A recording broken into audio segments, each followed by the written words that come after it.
Ya jadi mu'alaf itu bukan hal yang gampang ya, karena asal mulanya kan saya Kristen Protestan, di mana mama saya seorang diakon, pengurus gereja ya, pendoa. Tiba-tiba anaknya yang paling tua, yang contoh nama saya Yanice Elizabeth Idat, tapi biasa dipanggilnya Yanis. Saya itu asli dari Banjarmasin, jadi ke kota Pontianak ini karena mengikuti suami ya. Ya, jadi mengikuti suami. Saya itu lahir di kota Banjarmasin. Sebenarnya bapak saya orang Ambon, kemudian mama saya orang Dayak asli. Bagaimana ceritanya saya sampai bisa tinggal di kota Pontianak? Saya bertemu jodoh. Dan kebetulan juga dijodohin.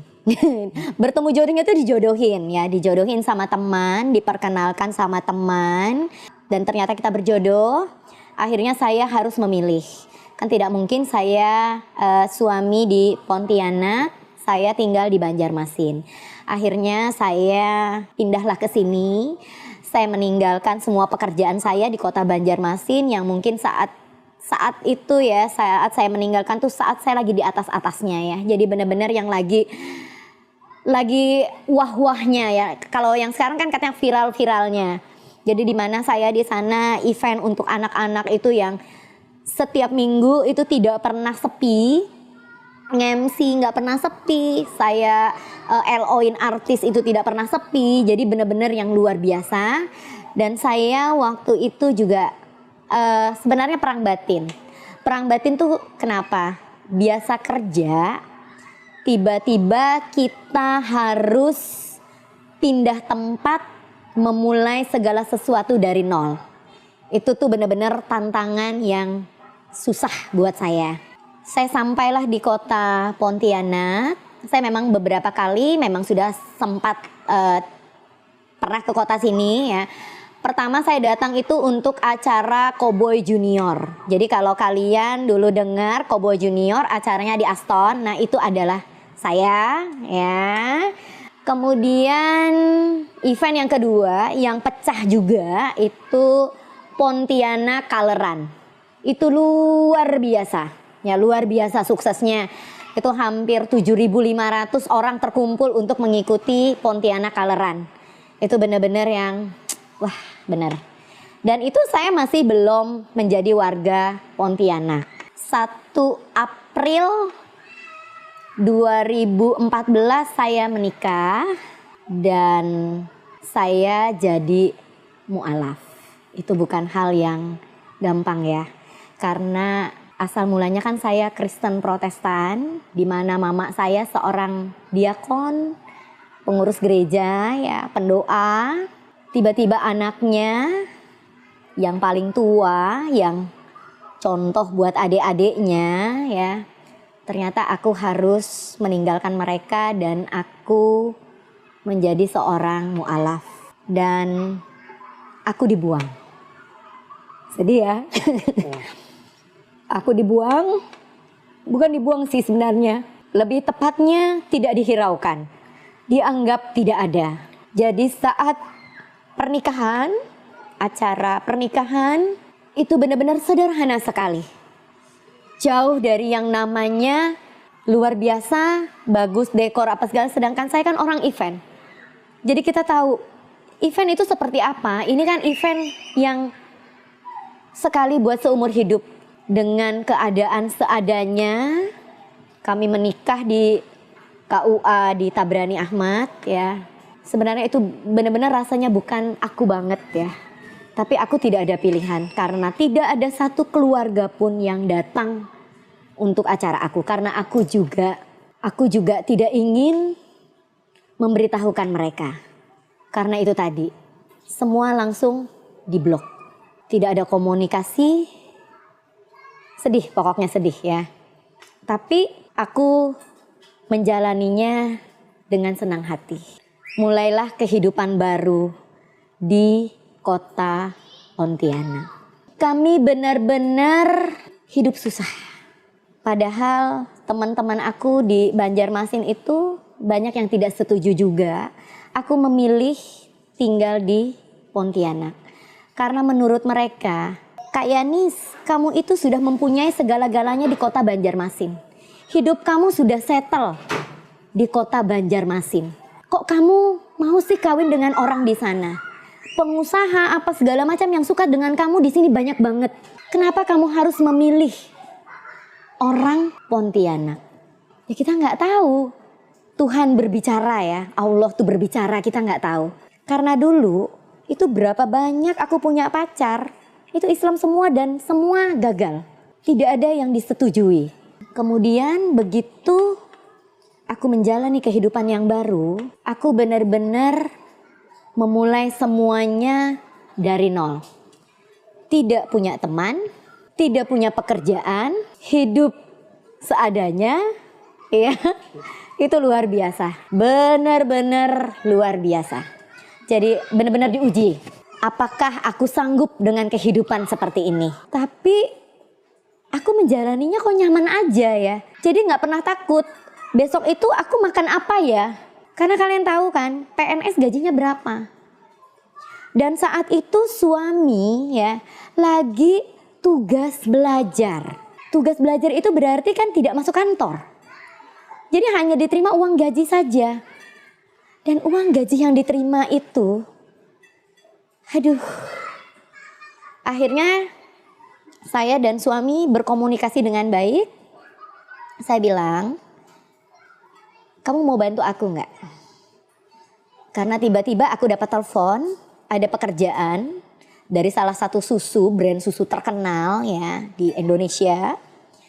Karena memang sudah langganan biasa sama aku, susu tersebut. Akhirnya aku dikasih satu event. Dan event itu lumayan. Bisa buat hidup 3 bulan sampai 4 bulan penghasilannya. Ternyata suami mau bantu. Ayo dia bilang, aku bantu. Dia bilang, oke, aku bilang. Karena kita berdua harus saling membantu. Akhirnya dengan kondisi yang serba berkekurangan, tapi hidup kami rasanya berkecukupan. Hati tuh riang gembira. Gak ada sedih, gak ada rasa yang gimana ya. Kemudian beliau mengajarkan aku sholat juga ya. Cuman waktu itu masih belum nyantol. Sholat sih sholat, ngikut gitu ya, ngikut. Cuman belum meresapi. Hanya kata orang itu yang ngikut aja. Maknanya dari sholat itu saya nggak ngerti. Yang penting suami ngajak sholat ya sholat. Sudah. Berjalannya hidup kami, kemudian pada tahun 2015 aku melahirkan anak. Aku mempunyai seorang anak laki-laki. Kemudian kalian tahu kan dengan hidup yang serba dalam tanda kutip, ini macam mana yang ngidupin. Karena beli susu apa segala macam. Tapi aku percaya rezeki itu pasti ada. Asal kita mau berusaha. Setelah itu pekerjaan itu gak berhenti-berhenti. Ada aja. Dari yang susu ini gak berhenti-berhenti. Ada terus. Jadi aku merasa wow, luar biasa ya ternyata. Padahal kalau dipikir aku tidak punya teman. Aku tidak punya tim di sini. Aku tidak punya siapa-siapa. Tapi perusahaan itu percaya sekali dengan aku. Kemudian ada satu merek tepung juga.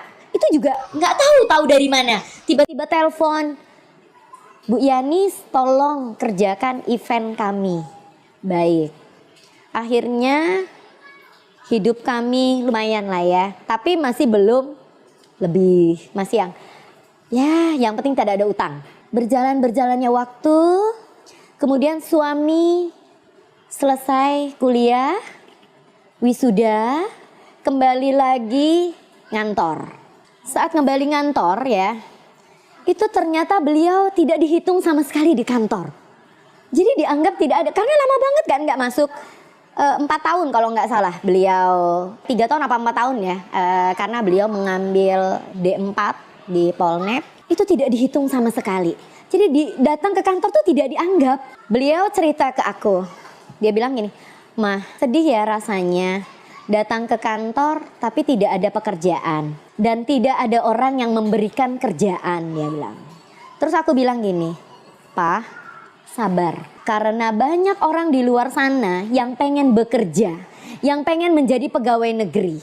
Jadi aku bilang, kamu syukurin saja. Karena dengan bersyukur, segala sesuatu yang tidak enak pun akan terasa enak. Mau susah, mau senang, kita harus bersyukur," aku bilang. Karena itu semua adalah ujian. Jadi aku besarkan hati suami ya. Dan akhirnya beliau dilempar orang. Jadi dari dinas beliau dilempar ke dinas. Di situ sedih lagi. Lah saya bilang, jangan takut. Segala sesuatu itu nggak usah takut. Jalanin saja. Kita nggak tahu di tempat kamu yang baru, kamu akan mempunyai satu hal kegembiraan. Kamu akan mendapatkan rezeki yang lebih halal. Aku bilang sama suami. Akhirnya beliau terhibur. Dan beliau tidak merasa kecewa. Karena aku bilang, bersyukur. Apapun yang kamu terima, apapun yang saya terima, kita harus bersyukur. Oke, dia bilang. Kemudian berjalanlah waktu, alhamdulillah kehidupan mulai bagus.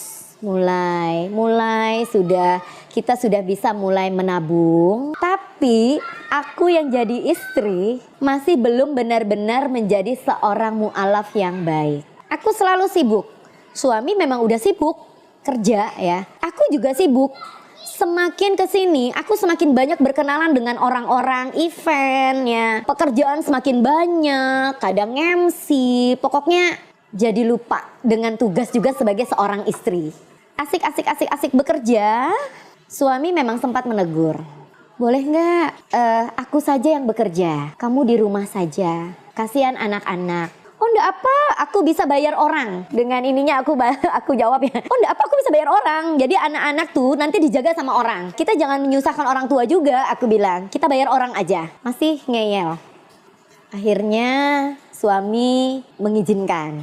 Banyak event-event dan aku kemudian kerja sama lagi selain dengan produk susu yang luar biasa ngetop itu. Kemudian aku kerjasama dengan salah satu provider ya. Dan itu semua eventnya juga ke aku. Nggak ngerti juga, pokoknya orang itu percaya banget sama aku. Kerjaan itu dia percaya banget, dia berikan ke aku. Ya tahu berarti sibuk kan. Berjalan waktu 2 tahun kemudian tiba-tiba aku dapat telepon. Yanis, Mama mau ke Pontianak. Itu rasa yang luar biasa. Kita anak yang tidak dihiraukan ya. Tiba-tiba mamaku bilang, Yanis, Mama mau ke Pontianak. Aku senang banget. Mama, pokoknya Mama aku tunggu. Mama aku jemput. Kapan Mama mau berangkat? Pokoknya tiket segala macam aku bayarin. Karena aku senang sekali. Itu luar biasa bahagia ya. Tiba-tiba orang tua aku bilang mau datang ke Pontianak. Akhirnya benar, beliau datang, kami jemput beliau di bandara. Sampai di rumah ini ya memang beliau takjub juga, kaget. Saya bilang, "Ma, syukurin saja. Saya pun bersyukur dengan kehidupan saya di kota Pontianak. Jadi jangan dibandingkan dengan kehidupan saya di kota Banjarmasin. Karena dengan bersyukur, apapun segala sesuatu itu terasa enak dan bahagia." Akhirnya sudah, mamaku melewatin hari-harinya di sini dan dia senang. Dia bahagia sekali. Sampai dia bilang, "Akhirnya aku menyadari," dia bilang, "ternyata kamu di sini hidup bahagia." "Iya, Mah," aku bilang, "saya bahagia sekali." Kemudian beliau ngobrol dengan suami aku dan inti obrolan mereka berdua yang sudah bercucuran air mata akhirnya ya bertangis-tangisan ya, mama menangis, suami menangis, kemudian aku juga menangis gitu ya. Akhirnya mamaku bilang begini, "Mama merestui pernikahan kalian berdua." Wah, itu bener-bener apa ya, kayaknya gak ada ganjalan lagi. Itu bener-bener yang wow, suka banget, bahagia banget. Aku pokoknya suka, luar biasa bahagianya. Yang tadinya serasa anak terbuang, tiba-tiba jadi anak yang diambil, diangkat derajatnya ya sama orang tua, itu satu hal yang luar biasa. Mamahku merasa di sini juga dia enak banget. Sampai akhirnya beliau tinggal di sini kalau nggak salah 6 bulan. Dan itu tidak terasa. Dan aku malah pengennya mamaku jangan pulang-pulang. Pengennya udahlah ikut aku di sini, tinggal di sini, jangan kemana-mana, menemani aku di sini. Tapi dia bilang nggak bisa ya Nis, karena mama punya rumah. Rumahku di sana juga tidak ada yang mendiamin, dia bilang. Jadi mama harus balik juga ke Banjar. Akhirnya dengan berat hati aku mengantar beliau ya setelah 6 bulan tinggal di sini pulang ke Banjarmasin. Tapi di situ hubunganku dengan orang tua sudah luar biasa enak. Tapi jangan salah, belum selesai enaknya ya, masih ada lagi. Akhirnya semua mencair, mamahku dan adik-adikku sudah benar-benar menerima aku ya, udah benar-benar yang aku merasa nyaman. Dan aku bolak-balik ke Banjar waktu itu sudah diterima dengan enak lah ya di rumah mama, di rumah adik-adikku, tidak lagi dicuekin ya. Semua baik, semua kembali seperti semula. Dan akhirnya mamaku bilang, suami kami itu baik banget, pokoknya dia bilang dijaga, rumah tangga dijaga dengan baik, menurut dengan suami, apa yang suami kasih tahu, mendengar. Karena sejujurnya saya ini orang yang keras kepala. Karena kenapa? Karena aku orang yang mandiri. Karena aku pekerja keras. Kalau pekerja keras itu kan susah. Dia punya plan sendiri, dia punya tujuan hidup sendiri, dia punya tujuan yang mau dicapai sendiri gitu ya. Tapi mamaku bilang, kamu itu hidup tidak sendiri. Kamu berdua. Bagaimana kamu belajar untuk menghormati dan menghargai suami kamu. Tapi ya, saat aku menikah dengan suami aku, itu benar 180 derajat aku berubah. Yang tadinya keras kepala, jadi tidak keras kepala. Yang tadinya mau menang sendiri, ya sudah bisa berkompromi. Pokoknya berubah. Bukan seperti Yanis yang dulu. Itu benar-benar nggak ngerti datangnya dari mana juga ya. Apa mungkin karena aku merasa hidupku bahagia ya, tinggal bersama suami, tinggal di kota Pontianak. Itu benar-benar aku bahagia banget dan aku menikmati banget. Yang mana jalan kaki, biasa kita kalau di Banjar udah ada mobil, ada supir, ada apa segala macam. Tiba-tiba di sini jalan kaki ya. Kadang nggak ditemenin orang karena kita nggak punya mobil. Sampai karena, oh katanya, ternyata biasa-biasa aja. Maksudnya tuh bukan siapa-siapa. Ya memang kita di sini bukan siapa-siapa. Nggak ada yang mau dibanggakan ya. Habis itu sudah selesai aku balik ke Banjar, aku balik lagi ke kota Pontianak. Dan sebelum aku sampai di kota Pontianak, aku ada berteman dengan satu orang teman. Ya teman itu baik banget. Jadi ada namanya Ade. Jadi si Ade ini dia lagi pasang jilbab. Aku perhatikan. Jadi waktu di dalam kamarnya aku perhatikan. Kayaknya bagus ya. Aku kan selama ini berbajunya koboi. Wah, pokoknya aku buka di mana. Wah, pokoknya koboi banget ya, tomboy ya. Kok kayaknya rapi, bagus, bersih gitu ya. Ngelihat si Ade itu pakai. Aku bilang sama Ade, Dek, kayaknya aku balik ke Pontianak. Aku mau pakai jilbab Tapi di situ pakai jilbabnya karena masih trendy gitu ya, masih lagi rame-rame gitu pakai jilbab yang trendsetter gitu ya. Aku mau pakai jilbab, tapi pakai jilbabnya tuh yang cuman mau fashion gitu. Iya, betul. Hanya mau pakai udah pokoknya yang gimana lah ya. Sudah, balik aku ke kota Pontianak, aku jalan ke toko. Belilah tuh sampai berapa banyak. Padahal nggak ngerti itu mau digimanain. Cara makainya gimana, harus ada alas apa segala macam, nggak ngerti. Pokoknya asal pakai aja, yang penting ketutup. Oke, ternyata di situ aku juga diuji rambut rontok dan hampir tidak ada rambut. Pakailah jilbab itu untuk menutupi. Sampai akhirnya rambut kembali panjang. Jadi pakai jilbab itu hanya untuk menutupi. Yang tadinya rencananya mau berjilbab itu kayak gimana, ternyata akhirnya buat menutupi rambut. Jadi bukan buat menutupi aurat buat aku. Jadi hanya menutupi kepala aku aja. Karena kalau pakai topi aku takutnya saat kebuka orang lihat rambut aku tak ada. Karena ada satu hal yang ada sakit yang gimana, yang akhirnya juga membuat rambut rontok dan apa segala macam. Habis itu aku ada foto-foto, ya aku foto karena aku ikut di sini perkumpulan dengan keluarga Bebuhan Banjar. Nah di sana kan memang kita harus pakai jilbab, tiba-tiba kita foto dong. Ada yang share di dalam Facebook, di tag ke aku, dan ternyata keluarga aku melihat, keluarga inti, mamah aku melihat dan saudara perempuan aku melihat. Dan itu langsung ribut semua.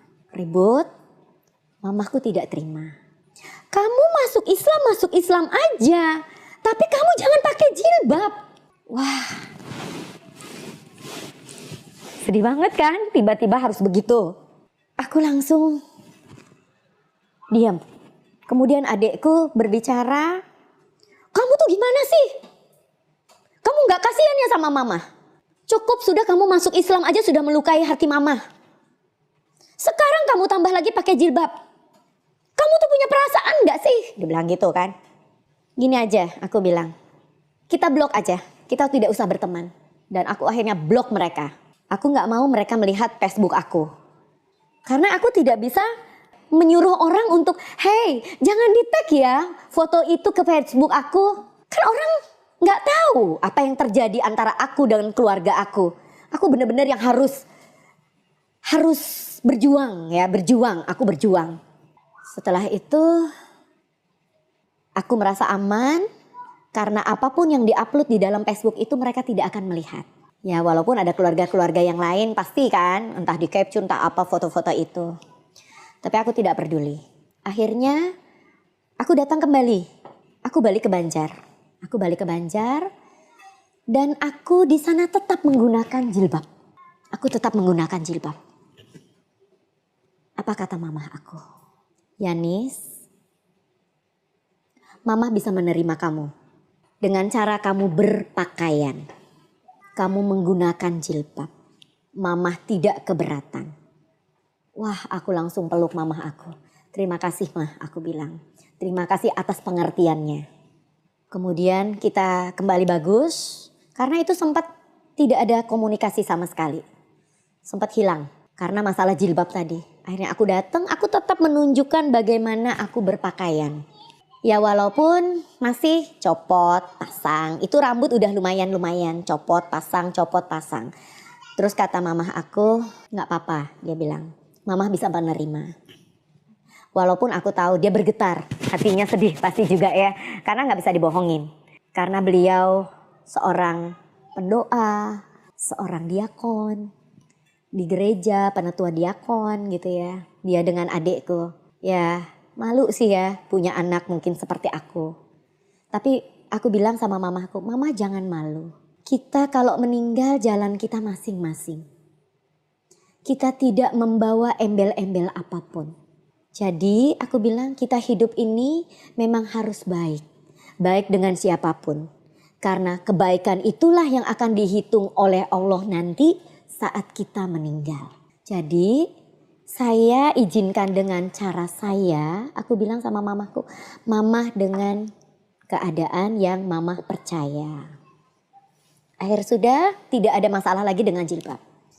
Akhirnya mama aku sudah mulai bisa membuka wawasannya. Mungkin ada keluarga aku juga mungkin yang menasehati, mungkin ya yang ngasih tahu beliau, mungkin berbicara, mungkin juga dia bertanya kemana-mana dengan teman-temannya atau apa ya, kita nggak tahu. Karena tiba-tiba mamaku itu yang,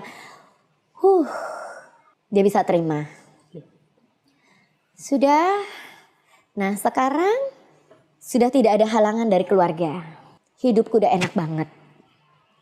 Rezeki alhamdulillah. Dan pesanku juga biasa sama suami, Pak, bekerjalah dengan baik. Bawalah rezeki yang halal buat kamu kasih ke anak istri kamu.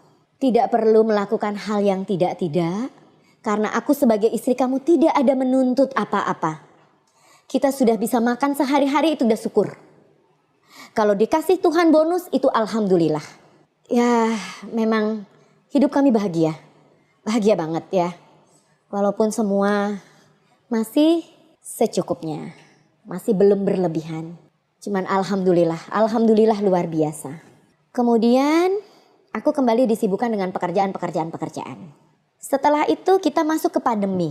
2019, jadi aku masih sempat akhir tahun aku balik ke Banjarmasin karena aku tadinya mau ada event di sana, event besar. Jadi aku balik ke Banjar.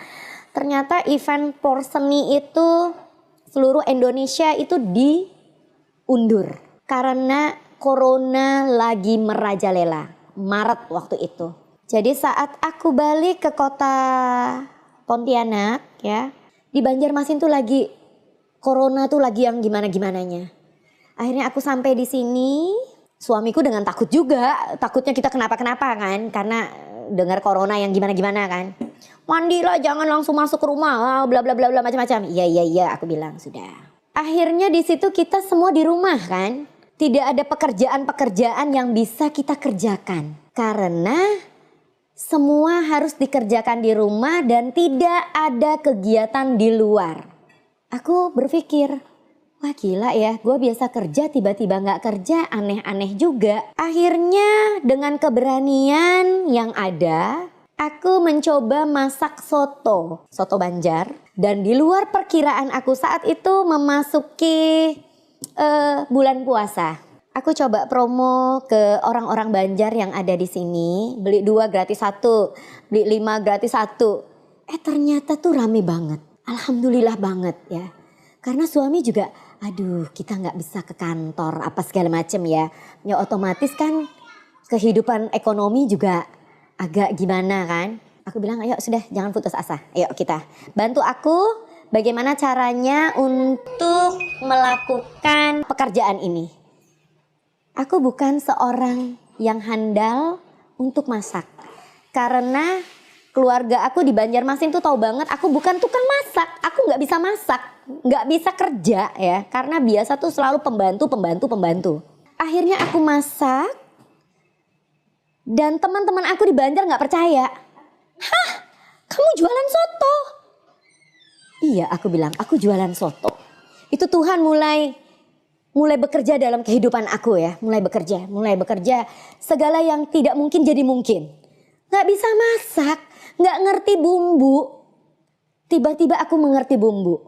Akhirnya aku telepon keluarga aku di Banjar. Ini apa sih, ini gimana sih? Akhirnya diajarin.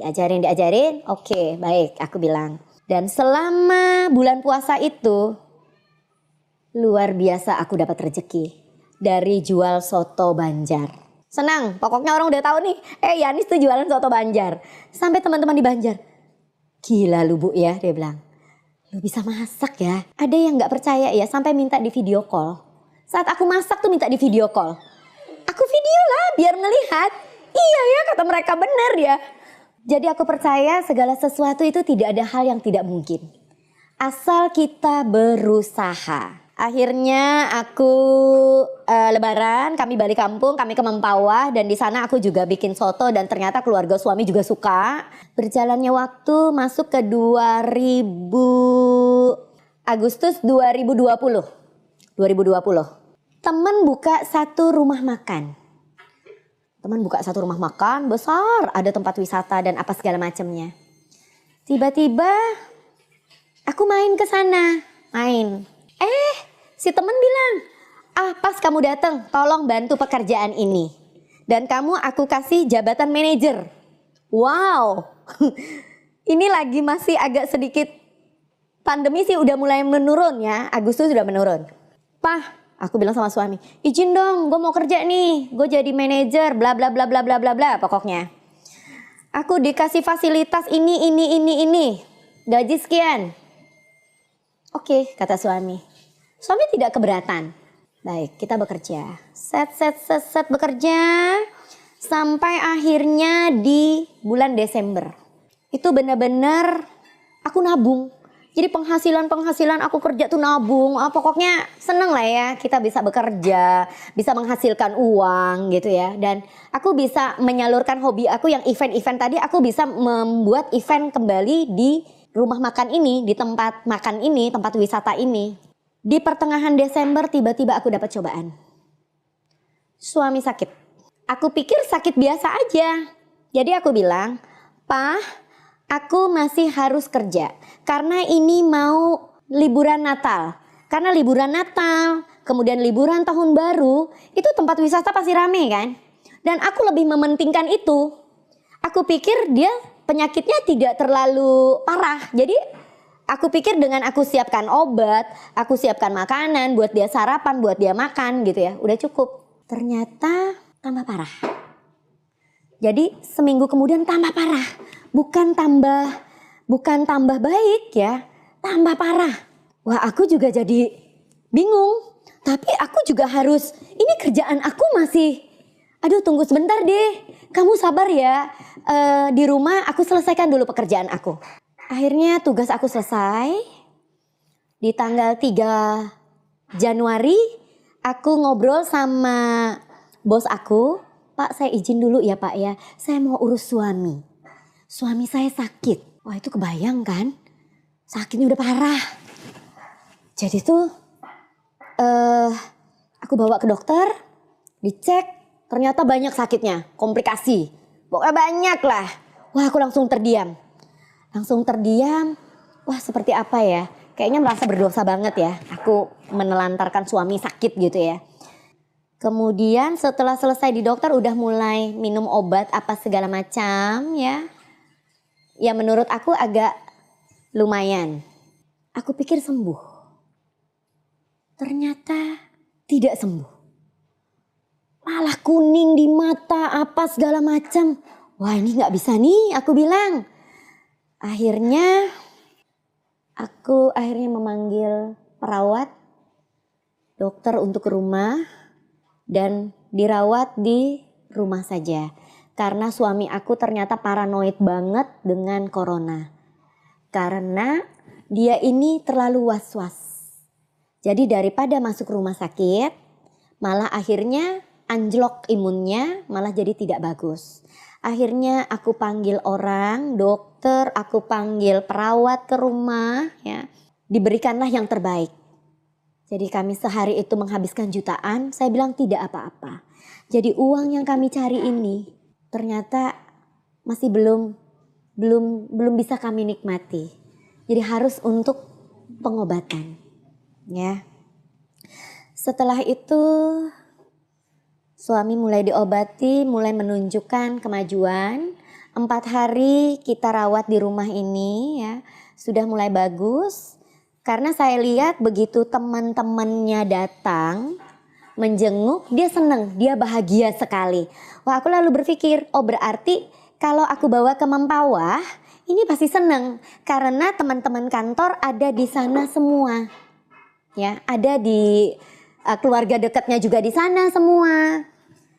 Akhirnya beliau aku bawa ke Mempawah, benar. Seneng banget karena memang ternyata orang sakit itu memang harus bahagia. Karena kalau bahagia walau sakit itu berat tetap kita seneng ya. Dijenguk teman-teman kantor oh semangat ya. Ya kita juga mulai pengobatan. Februari akhir beliau sembuh. Sembuh yang menurut aku sudah alhamdulillah lah ya. Sudah bisa ke kantor gitu ya. Cuman waktu itu aku masih belum mengizinkan. Ternyata permintaan suamiku apa? Yanis, minta tolong kamu tidak bekerja lagi.